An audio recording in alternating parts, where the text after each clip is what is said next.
أعوذ بالله من الشيطان الرجيم بسم الله الرحمن الرحيم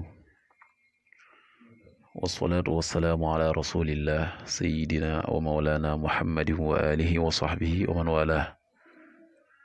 السلام عليكم ورحمة الله وبركاته bokki noo ngi leen di nuyu di leen ziyaara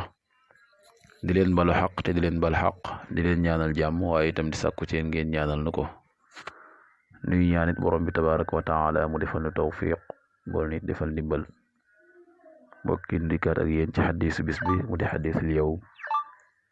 ni ki nu ko baaxoo di ànd ak yéen bis bu jot seen mbokk Cheikh Mbaye Seck di ko ànd ak yéen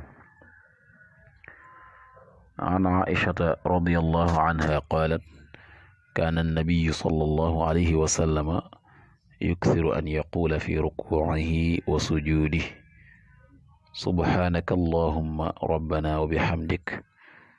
allahumma agfir li muttafaqun alayhi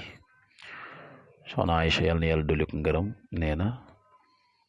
yonent bi sallallahu alayhi wa sallama nekkoon na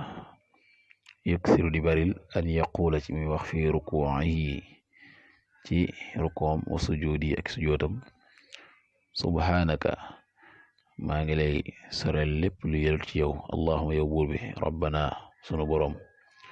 wa bihamdika te maa ngi nekk itam ci sak sant allahuma yow buur bi igfir yàlla na nga jéggal lii ñeel ma kon lii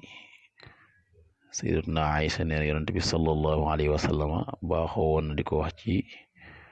mburu ko ak sujoot te mooy tudd naa sak sell yow buur bi itam maa ngi lay sant ñaan buur bi yàlla nag ma jéggal subhanaka allahuma rabbana wa bihamdika allahuma agfir lii yàlla na yàlla defal tawfiq defal ndimbal in uridu il islam mastata'tu ma tawfiqi illa billah wassalaamu alaykum wa rahmatullahi wa barakatuh